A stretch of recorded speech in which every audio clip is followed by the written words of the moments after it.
I'm back. Happy Friday. Welcome to Love by God. My name is LaShonda. Hope you guys are having a fantastic, and I said fantastic, so maybe you're playing board games or spending time with your family, however, whatever. Uh, Super duper fantastic Friday. Um, I am coming from First Kings 18th chapter 21 through 29 verse. Okay. And Elisha came unto all the people and said, How long halt ye between two opinions? If the Lord be God, follow him. But if Baal, then follow him. And the people answered him not a word. Then Elijah said unto the people, even I only, remain a prophet of the Lord, but Baal prophets are 450 men. Let them therefore give us 2 bullocks, and let them choose 1 bullock for themselves, and cut it in pieces, and lay it on wood, and put no fire under. And I will dress the other bullock, and lay it on wood, and put no fire under. 24.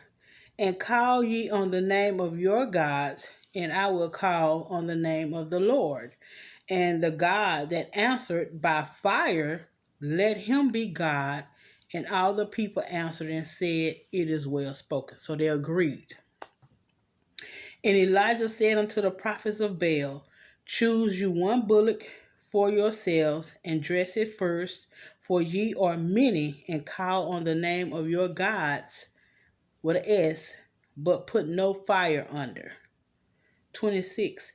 And they took the bullock which was given them, and they dressed it, and called on the name of Baal from morning, evening, even until noon, saying, O Baal, O hear us. But there was no voice, nor any that answered. And they leaped upon the altar which was made. And it came to pass at noon that Elijah mocked them and said, Cry loud, cry louder. Maybe he sleep, cry louder. For he is a God. Either he is talking, or he is pursuing, or he is in a journey, or peradventure he sleepeth. Must he be awakened? So he's mocking. So he's telling them the God that they pray to, he's either talking, or he is pursuing, or he is on a journey, or peradventure he sleep and must be awakened. 28. And they cried aloud and cut themselves after their manner with knives and lancets till the blood gushed out upon them. And it came to pass when midday was past, and they prophesied until the time of the offering of the evening sacrifice, that there was neither voice nor answer. There was neither voice nor any to answer, nor any that regarded. And Elijah said unto all the people, Come near unto me. And all the people came near unto him, and he repaired the altar of the Lord that was broken down.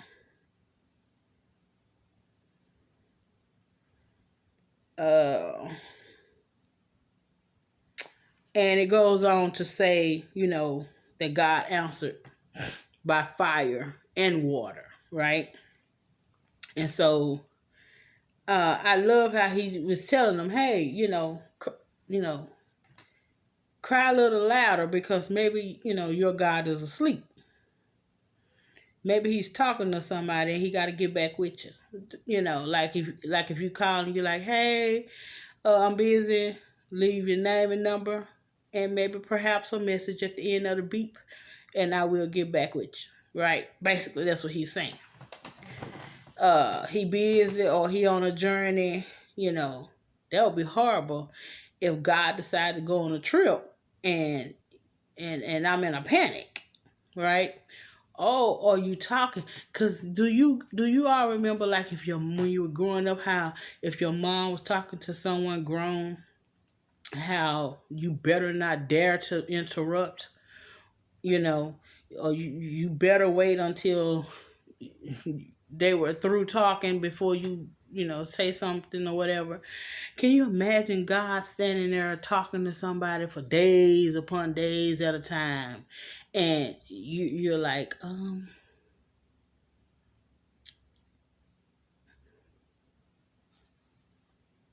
trying to get his attention and whatever, and he looking, and can you imagine? Can you imagine praying to a God that never answered? Can you imagine praying to a God that you had to build? Can you imagine, like, what kind of God is that? We had to build you. Or I can pick you up and carry you around and place you on the top of a shelf. What can you possibly do for me if I can pick you up and go put you on a shelf? If if we can imagine in our mind what you look like, and we get together and carve you in wood, and then I go and bow to what we carved and created, because we made God and whatever we imagine him to be or imagine him to look like. I'm just trying to understand. So Elijah mocked, and he said, okay, well, cry a little louder, because maybe he don't hear you. Maybe he's asleep and you need to make some noise. Just can you imagine? Can you imagine the next time you fall on your knees, God send you a voicemail? He forward your call. He forward your prayer.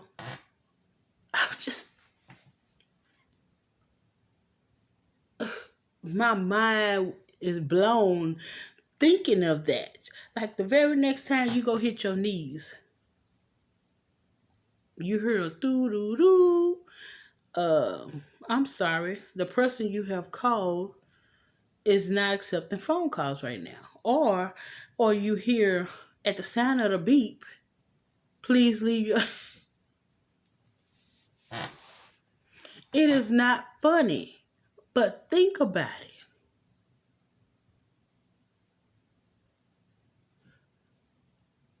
When you pray to God like they did, they prayed to their God through the day, and not a peep. Do you hear me? Not a peep. There was not a peep of a response. He didn't say, hold on, I'll be with you in a moment. He didn't say, I'm busy. There was no sound. Can you imagine one of the children being sick unto death? Or one of their wife or husband being sick unto death? Or can you imagine something serious happen? You are in the midst of a crisis, and you don't hear from your God. You hear nothing.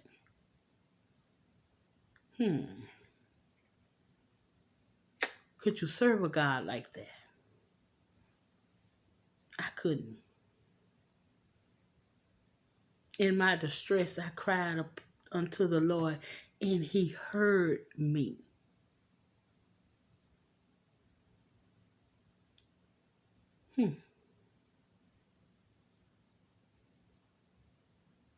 I just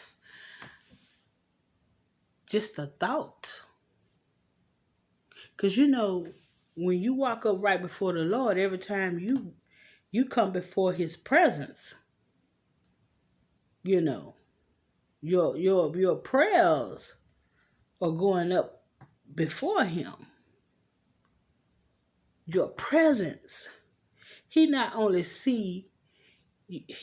hear your prayers, he see your presence before him. He see his son and his daughter yet kneeling beside the bed or wherever you're praying, in his presence.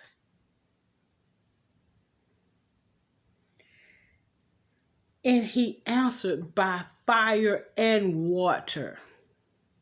When Elijah set up the bullock for himself, God answered by fire and water. He came and he licked up all the water. He set it on fire and licked up all the water, and then he did it again.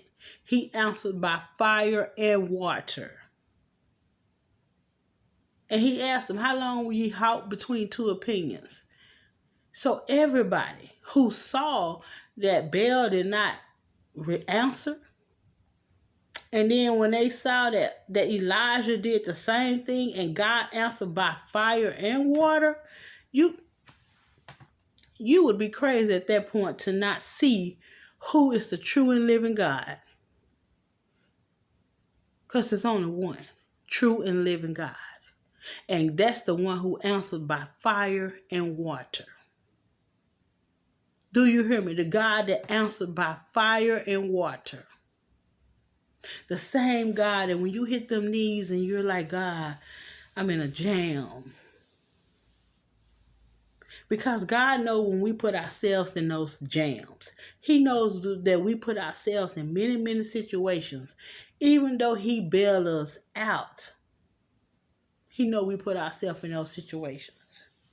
And he's yet so gentle, and he's yet so loving, and he's yet so long-suffering and patient with us, that he worked us through the problems that we gave ourselves, the situations we gave ourselves. You know good and well he didn't put you with that man, so you married him anyway, with all the red flags showing, and you married him anyway, and therefore now he's, black in your eye or cheating or doing whatever, but you had all the red flags, and God even probably told you that's a no. But he's fine, and he's 6'5", and he's, handsome, and, got a good job, and along came with all of that was this abuser, this cheater. Married you and no longer want to have a job. Married you and want you to take care of him. But God, he didn't tell you to marry. He didn't tell you that was your husband. But we don't want to listen. He didn't tell you that was your wife. She worked her butt off, and then all of a sudden you marry her and she no longer want to work. All she want to do is sit in bed and eat ice cream. So first, when you got with her, she was a Coke bottle. 3 months into the marriage, now she's spreading like wildfire because all she want to do is sit in the bed and eat ice cream and spend up your money. But God didn't tell you that was your wife. You told you that was your wife. You said self, and self said, yeah, she fine, man, she fine. And you married her.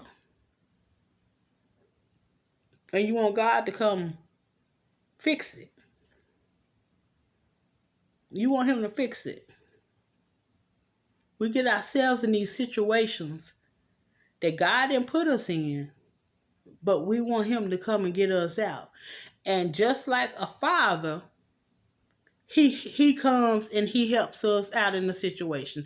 Just like our earthly fathers, a lot of times you can call your dad and just explain to him what's going on, and they'll come over and they'll try to sit down with you and walk you through the process and see how they can fix it. God is like that too. Even the situations we put ourselves in, because be real, some of the stuff we do to ourselves, and first thing we say is the devil. The devil is just on my back. The devil is this and the devil is that. It's some of us is giving the devil way too much credit.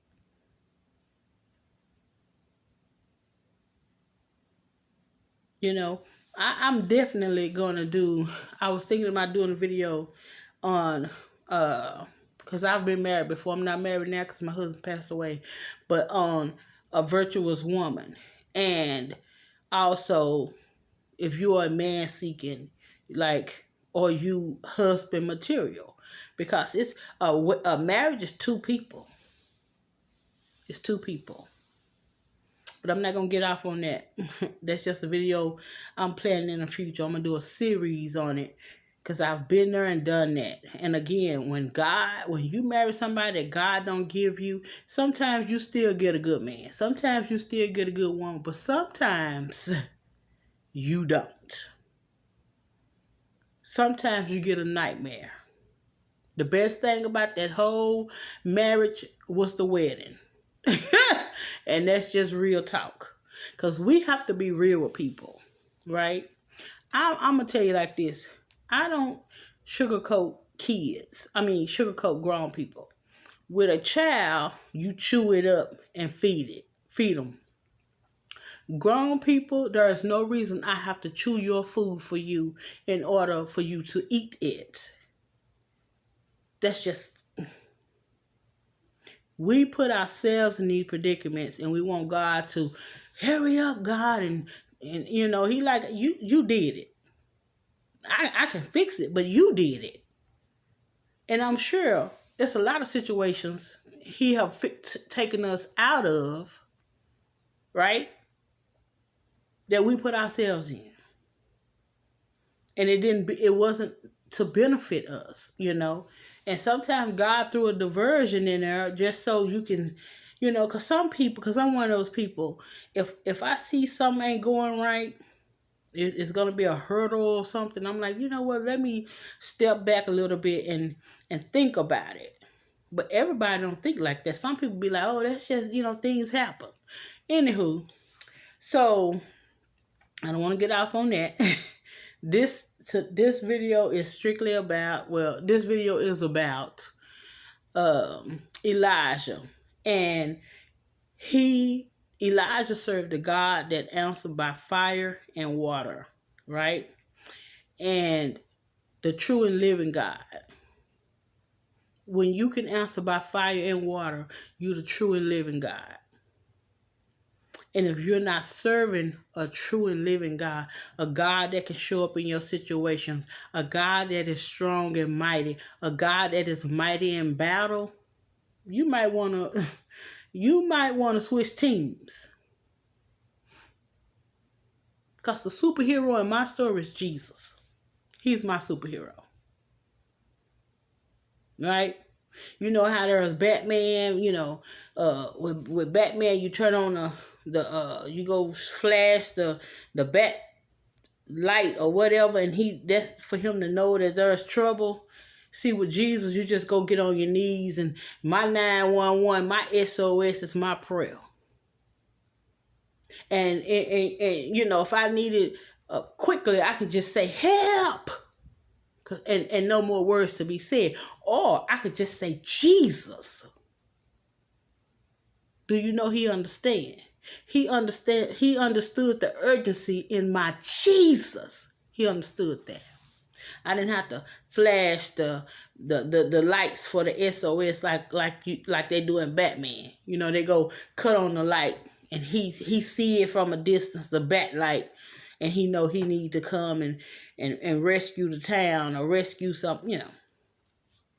Jesus, Jesus sit high. He see everything that's happening.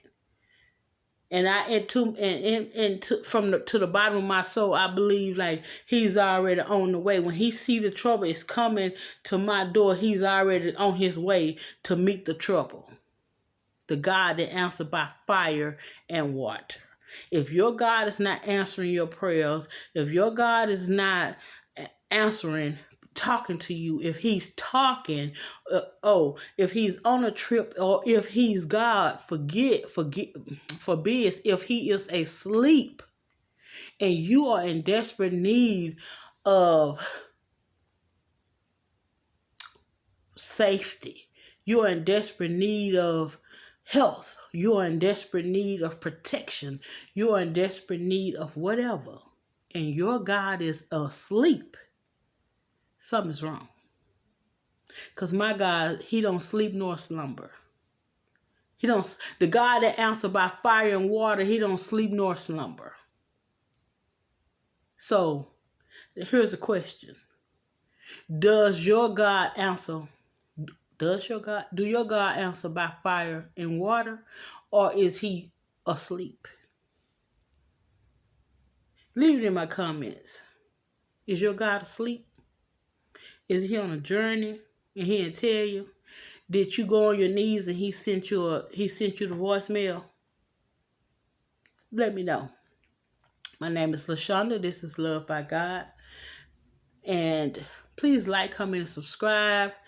Also, I have been forgetting to tell you guys that, but my God, he don't sleep nor slumber.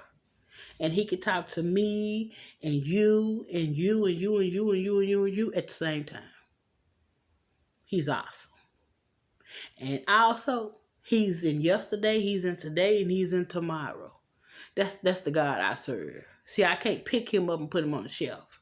I can't pick him up and put him on the shelf. I can't carve him into what I want him to be, you know. And I definitely can't sit from morning to evening and call on him and he not respond. Because he answered by fire and water. Again, that was 1 Kings. Right, look at my notes. 1 Kings 18:21 through 29. He the God that answered by fire and water. Have a good night. Love you big, big, big. Bye.